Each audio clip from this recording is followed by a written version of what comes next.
said it at the beginning, I did a lot, and actually I want my personal learning be recognized at some point, or at least at some point valued to some extent. So I think that will be the start to start from. And in the end, I will come to things, as John pointed out, what are the frameworks we're dealing with.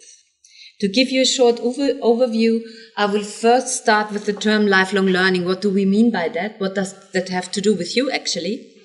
And what is that all about? The second step will be about concepts of lifelong learning. There exist different concepts, and I will more focus not on the theory part, but more on the political agenda of lifelong learning. So what does that mean in political papers? So which dimensions you could also find within these concepts? Is it about economics? Is it about social inclusion? I mean, there are different ways to deal with that. We will then look at the dimensions and guidelines of lifelong learning. Let's see if we can do that before the break. Otherwise, we will continue after the break.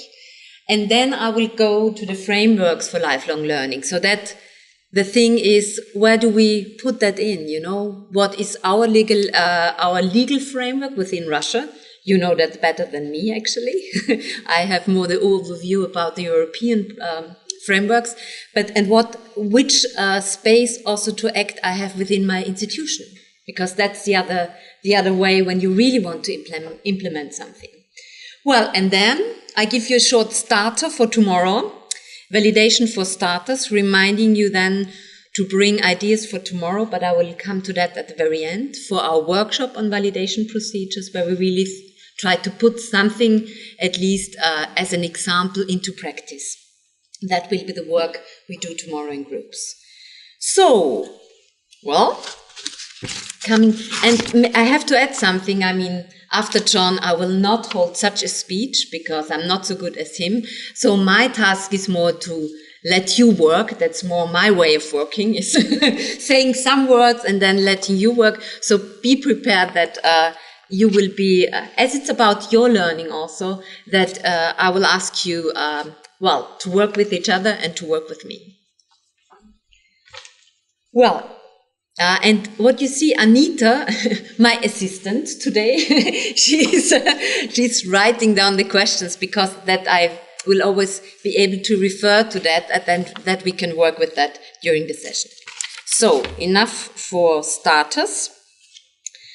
Well, looking at lifelong learning, there are three parts actually that are important, and I think we mentioned them at some point, but it's really good to come back and to clarify what are we talking when we talk about lifelong learning. The first thing, I think we heard it already from cradle to grave, is the lifelong perspective, which means learning about the whole lifespan. And by the way, we have presentations, we have Anita, we have copies. Yes.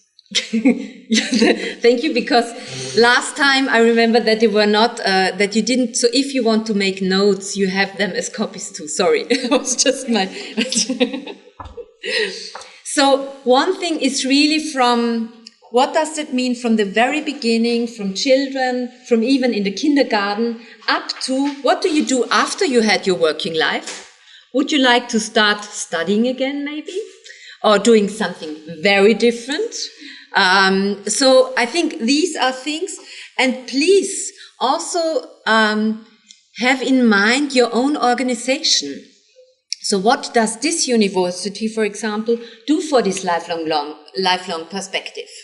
Do you have something like a university for children once a year? What do you do for people in elder people who may be seniors who do not work anymore, but who maybe are interested in studying again? What do you do for all the people, and I think that's the main topic we are tackling, who work already and who want to do a degree, who bring a lot of learning with them from their professional experience? So what does your institution, or what does your institute, or what does your department actually do for that? So just to keep that in mind, if we talk about lifelong, we can talk generally about that, but we could also think, what do we do with that? And why is that important for us? Or maybe why are the seniors not important for us? I can assure you, you will have to deal with people over 60 and 65 even more in the next 20, 30 years. The other aspect of lifelong learning is life-wide. I think John said a lot already about, but that means we have learning inside institutions. That was normal for us. We learn in school, we learn in university. Then there's the professional part. That's what do you learn in your professional life. And I think a lot of things you learned not in your studies, but when you started to work.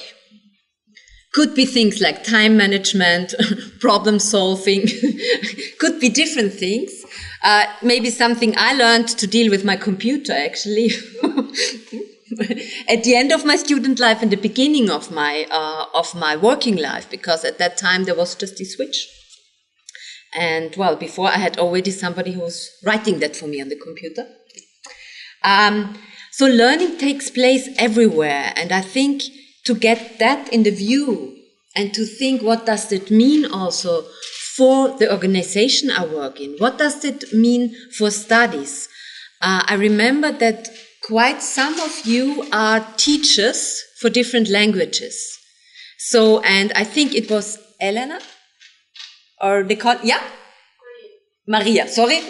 Maria was saying, well, you know, is there a kind of framework for languages? People maybe know languages, but they do not have a certificate.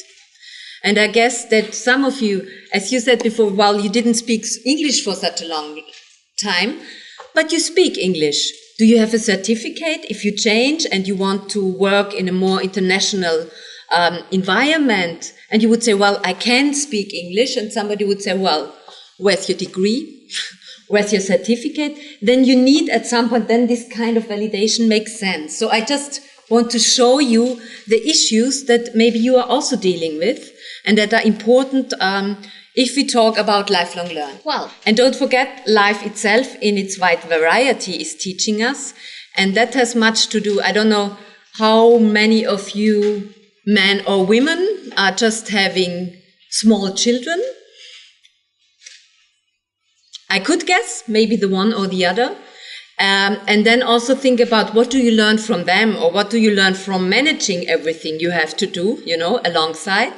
So I think that is just a very, well, an example that is maybe very important just for your work and life and even study balance. So this would be the aspect of life-wide. And the last perspective, and I think that's the important thing, and that's important when we deal with universities, who are higher education institutions, where there are teachers as professors who have the knowledge, who tell you what are the newest theories, what is the important learning, and you, now referring to your students, are the ones who are listening, who want to learn. I think the switch is that now the perspective of the learner is in the center, and that is not so easy for universities to deal with that. As John already said, it's a focus on the learner and what he or she brings with him or with her. So it's more on this really individual learning process. And I think there are more than two challenges, but one is on the learner, him or herself. So you have to take responsible for your learning to some extent. And you also have to think, how do I find my way as learner? As what do I want to learn? Where do I want to go to? On the other hand, talking about teaching, well, that also means different roles for teachers within this context. If they want to support or bring out what you already know, that has to do with validation, what John was talking about the role of a tutor maybe, about different support and guidelines you have to deal with when working with students when they bring their experience with them. Well, and that has also to do, of course, with the setting of learning and how learning can take place.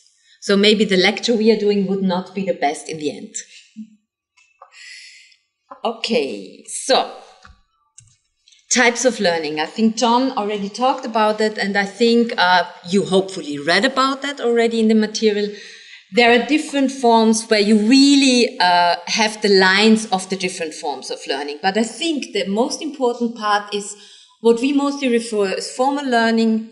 You have a degree, you have a school living certificate, you have, so this would be really informal educational institutions. You have you have learning outcomes, you have a curriculum that you refer to, it's very clear how it works. Then you have this setting of non-formal learning. For me, that would also include professional learning, sometimes with certificates, sometimes not. But now really thinking about what is certified and not certified. There are different views on that, but I think that's easier. So who of you does have some professional certificate from whatever, IT or from language outside university? Could you give me a sign? John! John, you can say your example. Well, I've got a professional qualification. Mm-hmm. I also have, we have a thing called the Higher Education Academy, which is there to facilitate good practice in universities, and I have a qualification from that, but it's not credit-related. Okay. I've got something else. Okay. But just, I mean, this could be professional, it could be a smaller program, a bigger program, but you intended to learn something in this setting. And so the range from how the certificate looks like is different, but it was intended and you had an aim, and maybe you also had learning outcomes formulated at that point. Informal learning is something that oscillates between you are aware of it and you're not aware of it.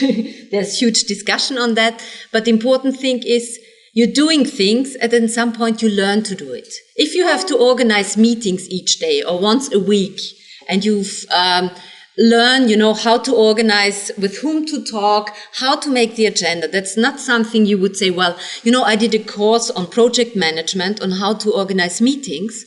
But if you think about what you're doing or what you've learned in your job, maybe at some point you would say, well, I'm really pretty good now in organizing meetings. And that I never did it before in my life. Could be one. Another could be even developing communication skills, depending with whom you talk with in your working context. And the university is a setting where you really need to know the rules, how to communicate with whom. So that's just to really broaden this context. I don't want to go deep into that, but I actually want to hand over to you. And we had already one example of a case for non-formal learning.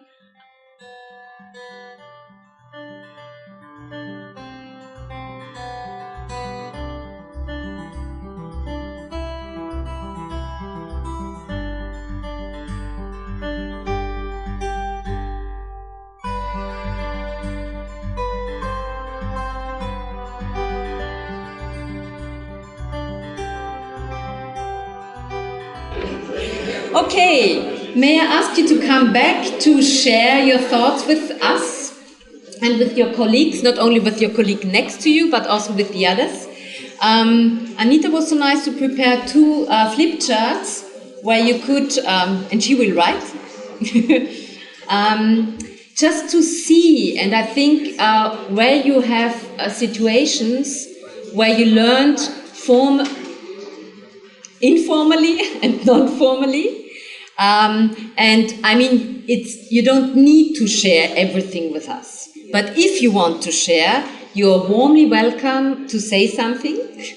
So, and as I saw Julia already saying, oh, we found. And so I would maybe ask you, what situation did you find for non-formal and informal? And Anita will just put the keywords, maybe that's a situation or a setting. About non-formal education, we were speaking about different courses for teachers of English, in which we take part every year and sometimes even more often in our country and even abroad. Okay. So, and what about informal education? It is organizing holidays.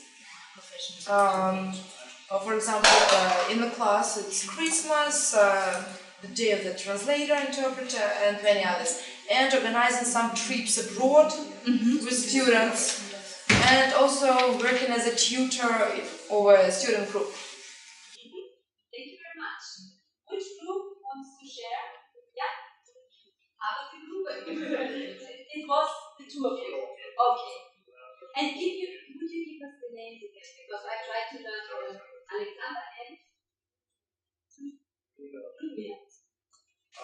we think that the most difference between formal and non-formal education is that you can take some untypical skills that you can use in your professional activity. For example, I'm an engineer, but in my laboratory every day I take some new skills like medicine, in medicine or in biological technology. And I think untypical skills like this is the main goal of non-formal education. And about informal, I think first of all is team building. Because if you work in the group, you always and every day can take some view about the connection between your stuff. Yeah. So informal would be team building, which is something where you also learn something about the role you play or you want to play in the team. Could become at some point very conscious about that. Am I always the leader or the one who says, oh, that's not working? It's also a point you could do or a position you could play for the team. And the non-formal was I learn about other subjects or other areas. I'm learning that, but I don't, and you have a purpose with that already, because you need that for your work. Why is that such a topic? I think John asked it before. Why do we talking about vinyl? I could also ask, why do we talk about lifelong learning? Is that really such a new concept, or is it an old concept? You could have a more exclusive concept of lifelong learning, saying, well, lifelong learning for those who want, who can, and who are able to participate. It is inclusive, but it's also a model. We say, who can participate. And you can also put it more, on the changing labor market and say, it's about, I think John talked a bit about that in the morning. It's more about lifelong learning as continuous work-related training and skill development, very closely connect it to working and the labor market. So I think maybe most of the ideas you have in countries are a mixture of that, but still it's good to think, what do I think in my country is more the concept of it, and what concept does our university has on that? Do we want to be socially inclusive, or do we want to have the best people? Do we want to have people who return many times in their lives again and again to our universities to make some short courses or to be involved in different programs? So I think with this related are a lot of also issues of how to implement lifelong learning and also how to deal with validation. What I like very much, and I think there exist a lot of papers from different non-governmental organizations, also of course from the European Union, who really put that in focus in the 1990s. But what I like very much about this report of the UNESCO, and it's from 1996, so that I think that was the year of lifelong learning, so quite some time, 19 years ago, well. What I like very much is that you here in this model, you see the different parts learning, could include. There is this to be able to do, which at first sight, we will talk about learning outcomes later, which would at first time say, well, that's vocational. You're able, or engineering, you can do something. It's, a practical thing. Then you have something about knowing, which would be more the formal education. You would think about universities and, thinking, developing judgment, developing your thinking. Then you would have this idea of learning to live together, which is very much about social cohesion, about learning together, which you would probably learn when you are maybe engaged in community activities, or even if you you have your children in the kindergarten and you work together with other parents, or even if you're playing soccer or tennis, or I don't know which is a very appropriate sport here, or maybe whatever, playing in an orchestra, singing in a choir. That could be also something about social cohesion be. And then there's this idea of learning as personal growth, which really is to be about the personal development. So I think if you take lifelong learning seriously, and also depending, which concepts you follow, which aims you have with lifelong learning, these parts could even at the university be part of this model. I mean, of course, the ways of knowing and knowing is the most important point at university. But when we are talking about validation, when we are talking about work-based learning, when we're talking about applying things, then knowing is not enough. So if you're at your working place, I take it again, the example of the manager of the department. So, I mean, if you know a lot of engineer, that will not help you at the moment to really, to work with your people. You need at least know something about social cohesion at some point, maybe, and how to work with these colleagues. So I think I won't go deeper into that, but I think it gives you an idea what's there into learning, that it's not only about knowing, and that lifelong learning in general, I say, implies quite more. And that could be a topic for validation too. And for thinking about how you formulate learning outcomes, which you will do in the next session. So, and this is also just a short overview. There are different objectives and intentions of organizations to lifelong learning. A lot of was done on democracy, on equal opportunities, on a holistic view on learning of individuals. But, of course, it's also about employability. It's about European identity. It could be about social cohesion. It could be also about economical growth. So I think these are all these different objectives, and this is just a short overview where you see how in the organizations this was made to a topic and what the aims or objectives were made. So, well, that is just, I will make no co-lecturing with you until now, but now I will turn, so listen closely. The next part will be yours again.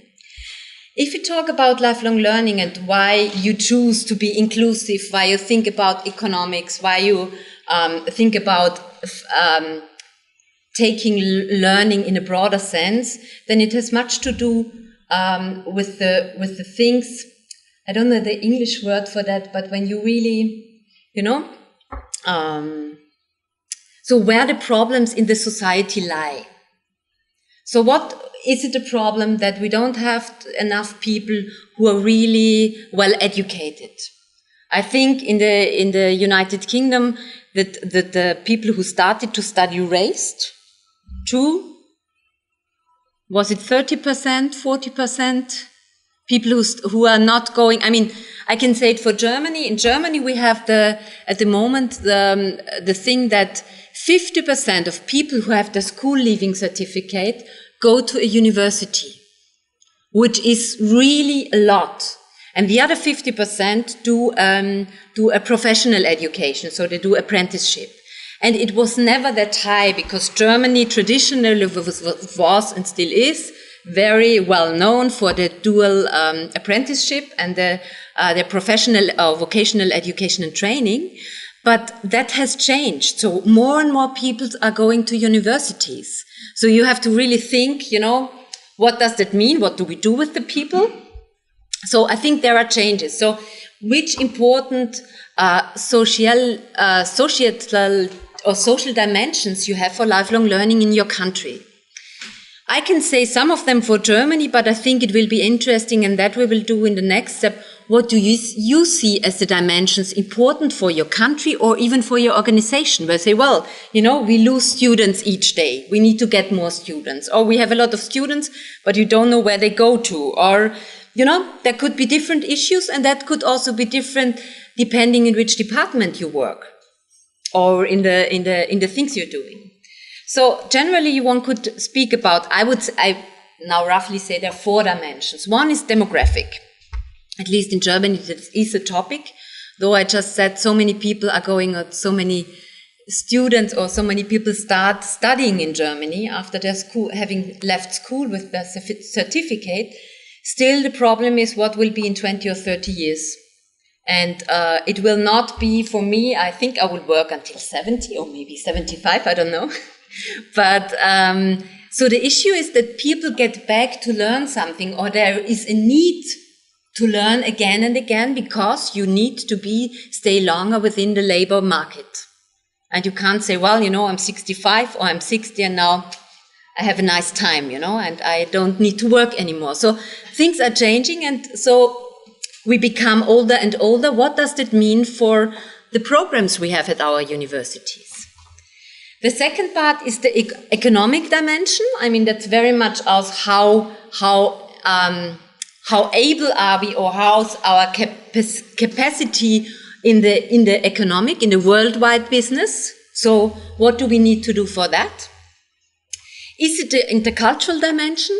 I mean, very much in the European context now, also with people from other, people who are refugees from other countries, for whom the idea of validation is very important, because they mostly have no documents to prove what they have done. They were lawyers, they were teachers, they were professors, and they come to another country where they don't speak the language and they don't even have some documents to prove what they have learned and what they could do. So just to raise the issue. But it could also be that you say, well, we have a lot of people, we want them to become more, we have more people coming from other countries and we need to integrate them better. So I think these are issues coming out with the intercultural dimension, depending from country to country. And one point is the social dimension, thinking about how can we bring people to participate in lifelong learning, and really thinking about how can we get those who never come to learning, actually, for different reasons.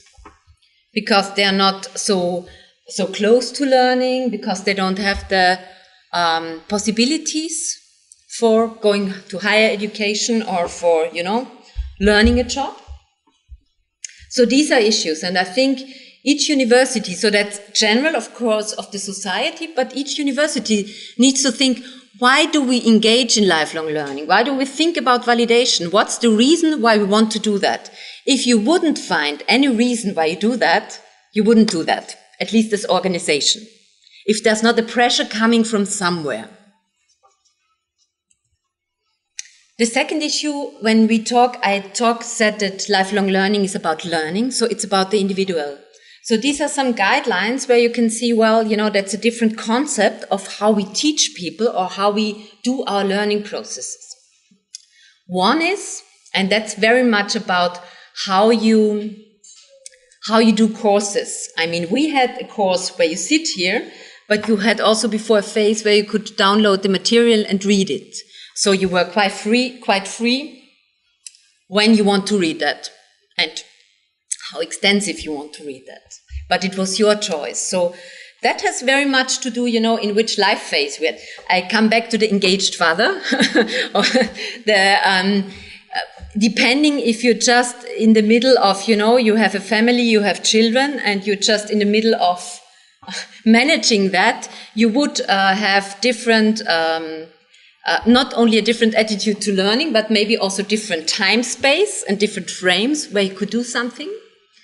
If you learn later in life, maybe you have to, there are other issues that coming up, but it's very much, it's not that we have our life phases are so clear at the moment, because, you could have a child with 45 or even being late mother or father, but still It needs to see what are really where people are in and how can I deal with that. For example, if there are people who are studying languages, are they all people coming after school? Or are these people who maybe do that part-time and who work somewhere else? Then I need to think, how can I do the surrounding for learning? And when do I have lectures for them? If I see that these people are, can't come once a week from 2 to 4 in the afternoon on Tuesday to my lecture. That means at the same time the focus on the learner. We look what he or she brings with her. You will do that in language, I guess, to find out where they stay at the beginning. You will also do that maybe in engineering and in other disciplines, but I think it's important to look at that. The issue of lifelong guidance has much to do if I say, well, as person who wants to learn, I have a lot of responsibility. That also means that I need to get some guidance for that. That could be also at the university. We had, I think, student services. Who was from the student services? Now nobody, okay. But I think there was something, or admission, where you think, if people come and they want to do something, who is the one who's helping them to find their way through? Orientation on competencies, that has much to do with what does somebody bring with him or with her? How do you deal with that? And at least also this guideline to support lifelong participation in lifelong learning, which, as I said before, has much to do also with the social dimensions. I think you have a lot of reading texts about that, and John said already something on that. I would just maybe say some words. You have it on your presentations. I think the Bologna process, and if you think we had the discussion about, or there were some issues, what can we do and what are we not able to do?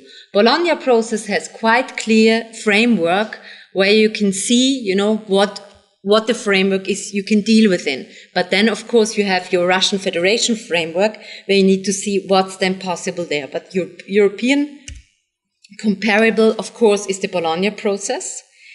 And I think here I would just point out that it's not only about knowledge and understanding if we look at Bologna, but it's about communication, making judgments, about learning skills. So we talk about more if we talk about higher education in Europe. I think that's also already in the direction of learning outcomes. What are you able to do on different levels of programs? There exist frameworks within the EQF, so the European Qualifications Framework, that means for all qualifications on different levels, not only higher education. But the issue is you get some learning outcomes there and you can clearly define and see the level of what somebody achieves, at least in written text. Then one has to see what that means. So the qualification framework, I think the learning outcomes approach will come next. I don't say so much to that will come later again. And well, the learning outcomes, I think that's just the next point. And my last words would just be, John already talked about validation today, made references. We will start tomorrow, we will go in depth into validation, and I would like you to think about bringing one example with you of somebody who maybe wants his or her learning validated within your, if you work in institutes or departments, because we will work with a real-life example, though of course it will be an example with structure, but we want to see who's that person who maybe wants his or her learning validated, also in the languages, you had this topic already, or, and what does that mean maybe for my department, what does that mean for a validation process? So I think that's something I would like to give you on your way. So validation is what John said, and it's both a procedure and an outcome of a procedure. In this sense, that you all read, so there's nothing I have to say.